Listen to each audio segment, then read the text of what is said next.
He's no Easter Bunny. Hello, folks. Welcome back to our channel reviews. Today I'm going to be reviewing the book Bad Hair Day. Bad Hair Day, indeed. Number 41 from OG62, the original Goosebumps series. Now, Bad Hair Day. Wow, what an awesome front cover. It has a really good front cover, in my opinion. Look at that bunny just standing there, and with its protruding front teeth that are just standing there, and he looks really scary. And I really like the choice of colors. Once again, the purple curtains, and they look pink too. The big hat, the table. There's a lot of yellow and pink, and you can see it reflected on the bunny, on the white rabbit. And basically, you have a lot of purple in that front cover. Look at the bunny's ears, the rabbit. Wow, that is such a good front cover, in my opinion. And when I first saw it, I thought to myself, when I'm reading this book, I really like the artwork in that one. And yeah, the choice of colors is really, really good and fitting there. Again, Tim Jacobus is an awesome artist. He did so much awesome, he did such an awesome work on the Goosebumps book covers, really making us want to read the book. And I admire him for that, and hats off to him. So, now let's get into the story. Let's get to the story itself without further ado. So basically, this book is about a young kid named Tim Swanson, and basically, he loves magic, right? He has that big infatuation with magic. Like, he loves magic tricks, all that, card tricks, you name it. And basically, he has a younger sister named Jenny, that likes to kind of wrestle him and fight him. And she knows karate. So basically, needless to say, he gets beaten up all the time. And basically, yeah, that's a side note. Tim is basically, he has that idol, this magician called Amazo, which is basically spelled amaze -o. And basically, he really loves all that, the magic thing. He goes to that store with his friend. What was his friend called? Fuzz Martin, his best friend. And they go to the store, the magic store, and they don't really buy anything. They just check things out. And basically, the main thing about this book is that, or the story, is basically Amazo is going to be doing a performance not so far from where Tim lives. And he tells his parents about it, that he would like to go and attend it. But it's a school night, so his parents are like, no way you're going there. So what he decides to do is to sneak out at night, being careful not to wake up his parents. But basically, Jenny happens to wake up at the same time. Or I don't think she woke, or I think she didn't wake up, but she was just like, she knew about Tim's intentions, and basically she was waiting to catch him in the act. And basically, she throws some kind of a tantrum, not really like a loud kind of tantrum, because they don't want to wake up their parents, but basically, I think she threatens to tell the parents if he doesn't take her with him. And basically, he gives in and he takes her with him, and they go attend this performance that happens in a nearby theater, if I'm not mistaken. And basically, Amazo is doing this, performance. He's performing his magic tricks, and basically, Tim ends up being part of it. And basically, what happens is that, long story short, I don't want to spoil the book or anything, but something pretty creepy is going to happen. And then Tim is going to be finally like standing face to face, all alone with his, his idol, Amazo, and basically they're all alone. But turns out that Amazo is kind of a kind of a grumpy jerk, and basically he doesn't give him the attention he deserves. He doesn't care about him. He's like, beat it, kid. So he doesn't want to talk to him. And so Tim is gonna feel infuriated. He's gonna feel infuriated. He's gonna feel really angered by that, and basically he's gonna try to get back at him and pay him back for basically ignoring him and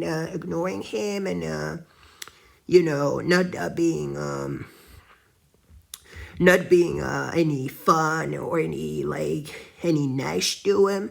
So basically, what he's gonna do is that he's gonna steal some of his magic props and just to pay him back. But then what happens is he's gonna try to, find out about his magic tricks and try them at home, basically. And what happens is that it's gonna backfire on him. It's gonna backfire on him. And yeah, this is basically the main thing about this book. And what is going to ensue is going to be pretty scary fun in a way. It's pretty much lighthearted. It's a lighthearted book.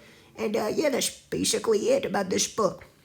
Bad Hair Day. What did I think about it? I believe that Bad Hair Day is such an underrated book in Goosebumps. A lot of people hate this book. I don't know why.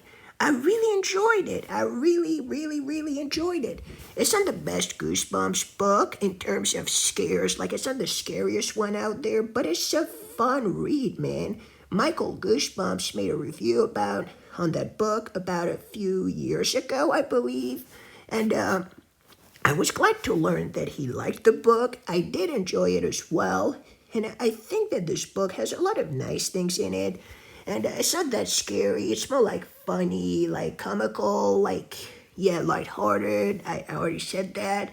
It's more like a laid back story. It's not really like, a scary story, but it's more like fun and magic and all that. I don't know if you like magic, but if you do, I believe that it was more popular in the 90s than today.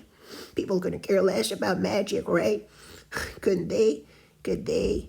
But yeah, if you like magic and maybe Harry Potter, these kinds of things, I would say that this would be a nice read for you. And I really enjoyed it, and it has a lot of fun things in it.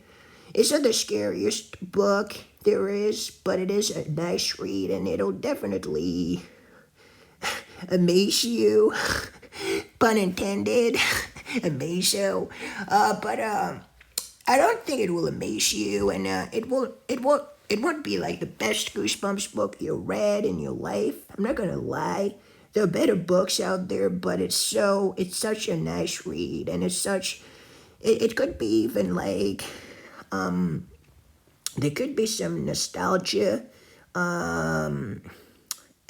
If you used to like magic back in the days, and you watch these movies, these magic movies, magic centered movies rather, and you happen to be stumbling upon this book, it's probably going to be there's going to be a lot of nostalgia to your reading of this book, and I'd say that this is a great thing.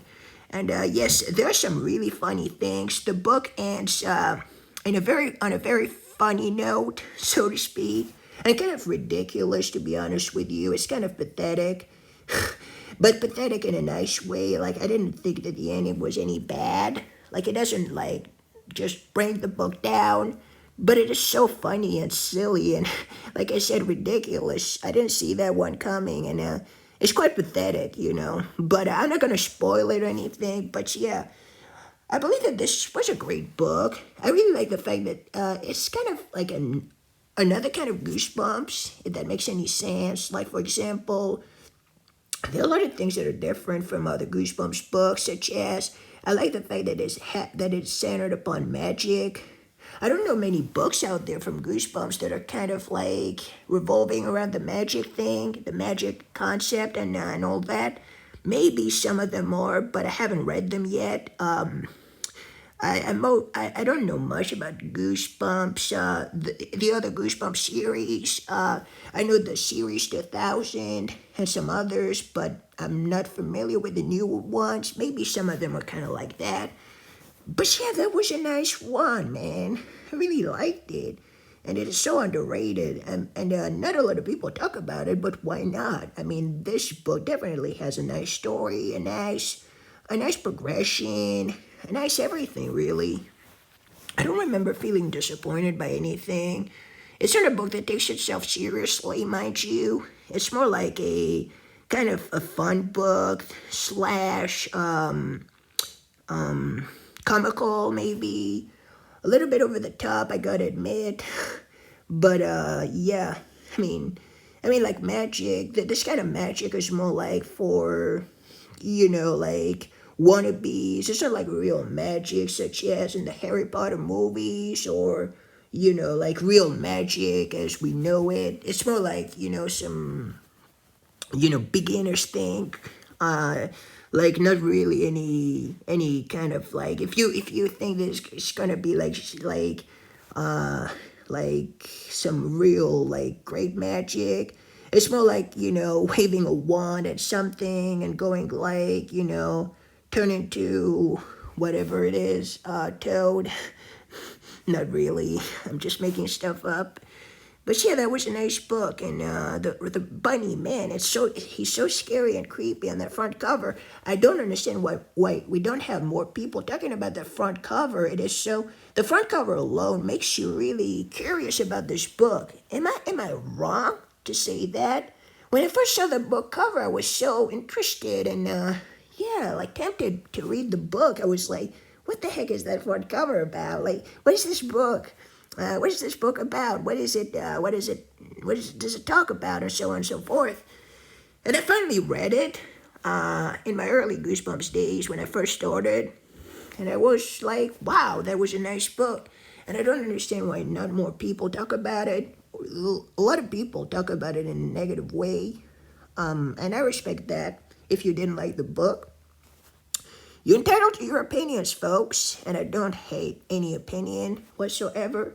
But yeah, I'm kind of curious that I might be the only guy out there who likes the book that much and who talks so highly of it. But yeah, that's a nice book, Bad Hair Day. Also, I like the fact that obviously the title, Bad Hair Day, Hare, instead of Hair. Uh, that's kind of funny, isn't it? Like, I like the pun on that. With that, basically a hare. It's like a rabbit, a bunny, whatever you want to call it. But yeah, that was a nice book. I like the fact that the kids just snuck out in the middle of the night on a school night. That's something that you don't get to see often in Goosebumps, and then they just tear out of there, like biking away and trying to get the heck away from there. It's almost midnight, I believe, the time in which the performance is being given, and then they just hauling butt and hurry back home before their parents wake up and find out what they've been up to and ground them and so on and so forth. Parents are, especially in Goosebumps, the worst parents ever, or in the Goosebumps books. Not in this book, but man, some of the parents in Goosebumps are just horrible people. So now let's move on to my personal rating of this book before keep repeating myself. I don't like doing this, so I would like to wrap it up as soon as I can. So let's do it now. So if I were to give that book a rating, I think I'd give it 8.5 out of 10. It might seem like a bit high to some people, but hey, I really enjoyed this book. Not because it's scary or anything, but because of what it tried to do, Goosebumps is not just about horrible, like, scary stories with big monsters and creepy ghosts and vampires and so on and so forth. It can be fun. It can be adventurous. And I like the fact that this book succeeded at what it tried to do. So 8.5 out of 10. I can't even talk. And for me, and yeah, 8.5 out of 10 for me, 8.5 out of 10. And let me know about you, folks. What did you think about Bad Hair Day? What did you think about it? Did you like it? Did you hate it? Let me know in the comment section down below. We'd really love to hear about your opinion on this book. I would really love to hear about your opinions on this book. Apologize. And yeah, feel free to share your opinions with me and what you thought about this book. And I'll see you on the next review. In the meantime, folks, stay safe. Goodbye, take care. This Hare Channel Reviews for You signing off. And now I'm going to be reading the summary. Pick a scare, any scare. Trick cards, floating scarves, disappearing doves.